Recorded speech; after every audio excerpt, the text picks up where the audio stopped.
A year ago, hybrid SUVs were the hottest segment in the entire car market. Wait lists, dealers holding firm on price, and you either paid what they asked for or you walked away empty-handed. Fast forward to today, and those same vehicles are collecting dust on lots.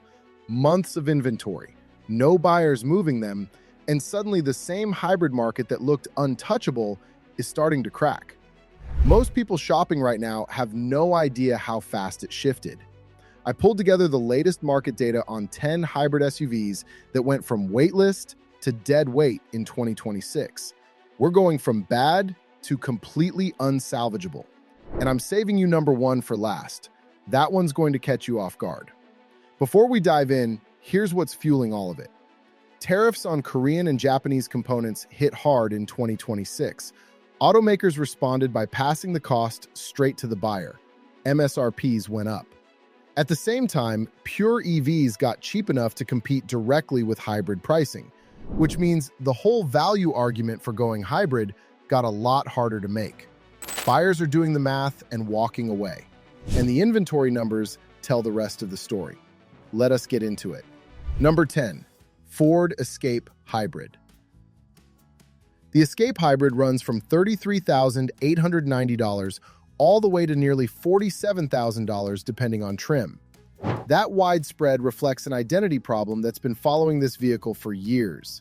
At the low end, it's competing against more reliable compact hybrids. At the high end, it's bumping into vehicles with significantly stronger brand perception. And sitting underneath all of that is an active recall. Ford Authority confirmed it. A battery defect covering 2023 through 2026 models with a documented fire risk. Battery failures and transmission problems are both showing up in owner reports. RepairPal puts annual maintenance at $600 a year versus $521 for the compact SUV class average. None of those individual numbers are catastrophic. Together, they build a case that's hard to argue against. The Escape Hybrid used to make sense. In 2026, it's getting harder to explain why you'd pick it. Ford at least has a recall as the clean reason.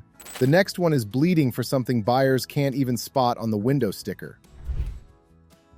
Number 9, Hyundai Tucson Hybrid. The Tucson Hybrid ranked among the fastest-selling cars as recently as April 2026. That number is now declining. When you dig into why, the fuel economy story doesn't hold up. Hyundai markets this as a strong EPA performer. Owners are reporting something different. Forum after forum, real-world economy coming in below the window sticker. That gap matters. When someone spends $30,000+ specifically to save on fuel, discovering the savings are smaller than promised creates the kind of word of mouth that kills sales quietly and effectively. J.D. Power rates this one average to below average versus competing compact SUVs. Dealers are already discounting to move units. That's not a confidence signal. And Hyundai isn't the only Korean badge watching this play out. Its corporate twin is sitting on the next dealer lot with the same problem and one of its own. Number 8, Kia Sportage Hybrid.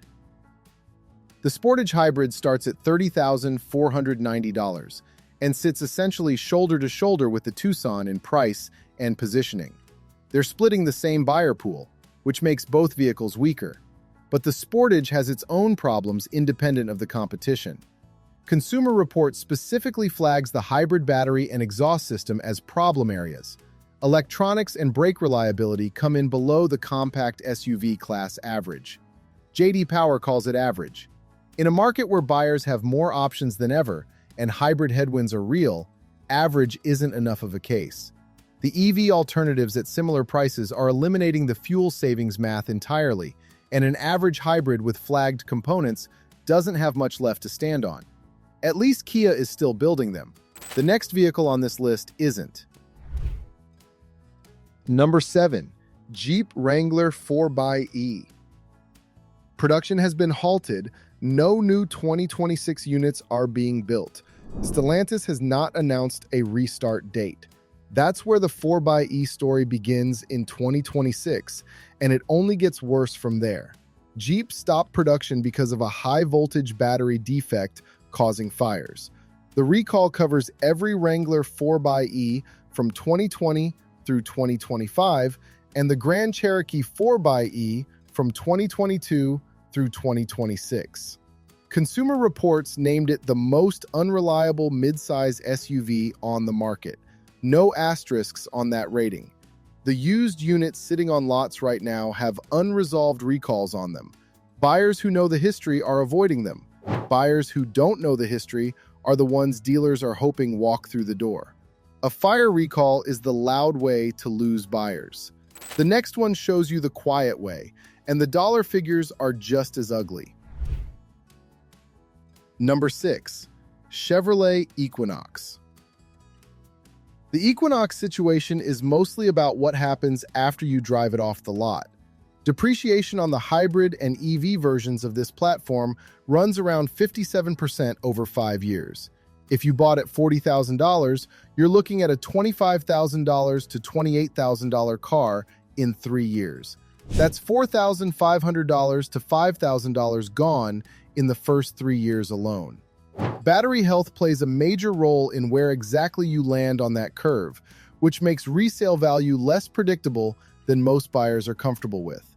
Compare that depreciation curve against a RAV4 hybrid or a CR-V hybrid, and the math is not kind to the Equinox. The platform has struggled to establish a clear identity in this segment for years. The hybrid version hasn't changed that story.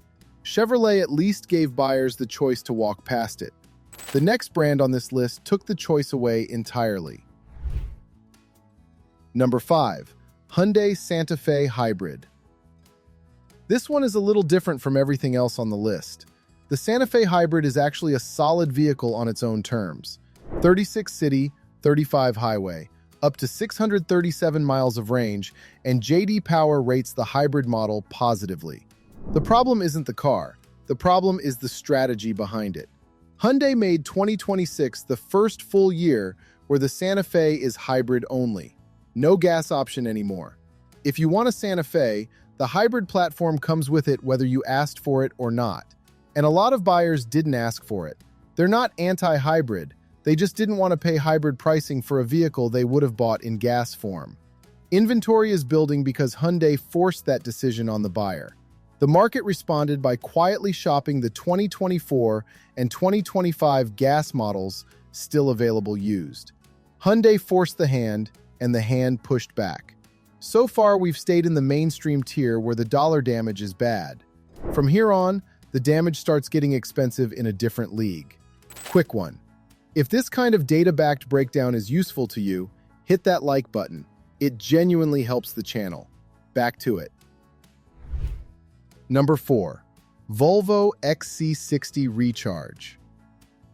This is where the premium tier enters the picture, and in the premium tier, the damage gets expensive fast. The XC60 Recharge is a capable plug-in hybrid, 18.8 kilowatt-hour battery, 455 combined horsepower, 35 miles of electric range, 570 miles of total range. Well executed on paper. The problem is the price floor starts above $60,000. The 10-year projected maintenance hits $19,460, and the 2025 model carried a recall for battery fire risk.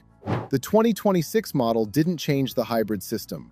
Same battery design that triggered the recall is still in the 2026 XC60. Owner reports and industry analysis show battery and charging reliability concerns carrying over from 2024 into 2025. Buyers at this price who were already choosing Lexus or Genesis over Volvo now have a fresh recall and an unresolved reliability pattern on the list of reasons why. Volvo isn't the only premium badge with that problem in 2026. The American luxury brand sitting next on this list is wearing the exact same recall. Number 3. Lincoln Corsair Grand Touring. Lincoln built its compact premium story around the Corsair, and the Grand Touring plug-in hybrid is supposed to be the flagship expression of that. The problem is, the same battery short-circuit recall that hit the Escape hybrid also covers the Corsair Grand Touring. Every 2023 through 2026 model, the failure mode is a short circuit that can cause propulsion system shutdown or fire.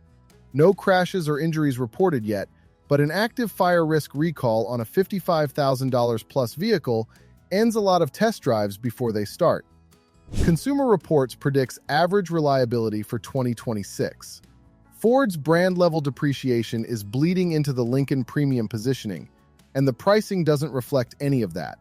Premium price, average reliability prediction, active battery recall. That combination is a difficult thing to defend in a showroom. Lincoln's numbers are bad. The next vehicle's numbers are the kind that end conversations in finance offices before they start. Number 2. BMW X5 xDrive 50e. This is the most financially dangerous vehicle on this list for the buyer who skips the research. Annual repair costs average $1,166 per year. The 10-year maintenance projection runs to $19,460, and the depreciation on the plug-in hybrid version is severe. A $20,000 drop in value within the first 6 months of purchase, then an additional $6,500 plus loss through year 5. Owners describe unexpected battery fast draining, battery management system communication errors, and in some cases, complete vehicle malfunctions. Software updates were pushed. The problems continued. Buying this vehicle anywhere close to MSRP in 2026 means accepting a financial picture that is very hard to come back from. If you find one at a deep discount, 50% off or more, maybe the math works. At anything near sticker, the total cost of ownership over 3 years is a story you will not enjoy being part of. And after a BMW that bleeds money this hard, you'd expect the number 1 slot to be even worse. It isn't. It's the one nobody saw coming. Number 1. Honda CR-V Hybrid. And here's the one that was going to catch you off guard. No fire recalls, no production halt, no catastrophic depreciation curve. The CR-V Hybrid starts at $30,920, delivers 35 miles per gallon, runs a proven 204 horsepower hybrid system, and carries one of the strongest reliability reputations in the entire compact SUV segment. Honda built this thing right. That hasn't changed. What changed is everything around it. Pure EVs from Tesla, Kia, and Volkswagen are now competing directly in the same price tier and winning the efficiency argument. The 2026 CR-V is a new generation year, which means Consumer Reports doesn't have a finalized reliability rating yet. Honda's historical brand strength is there, but buyers who live and die by the data are waiting for scores that don't exist yet. And the buyers who would normally just trust Honda are now seriously running comparisons against full EVs for the first time. The CR-V Hybrid isn't failing. It's being squeezed from every direction at once. And even Honda's reputation isn't enough to stop the market from moving on its own terms. In 2026, that's what a good car in a bad position looks like. Here's the bottom line on all 10. Some of these have documented problems you need to know about before you get near a purchase. Some are just caught in bad timing. A few have active recalls that need to be verified and resolved before you sign anything. The hybrid market flipped fast, and the data is showing you exactly which vehicles got caught on the wrong side of it. What surprised you most on this list? Drop it in the comments below. And if this is the kind of content you want to see more of, subscribe. I'll see you in the next one.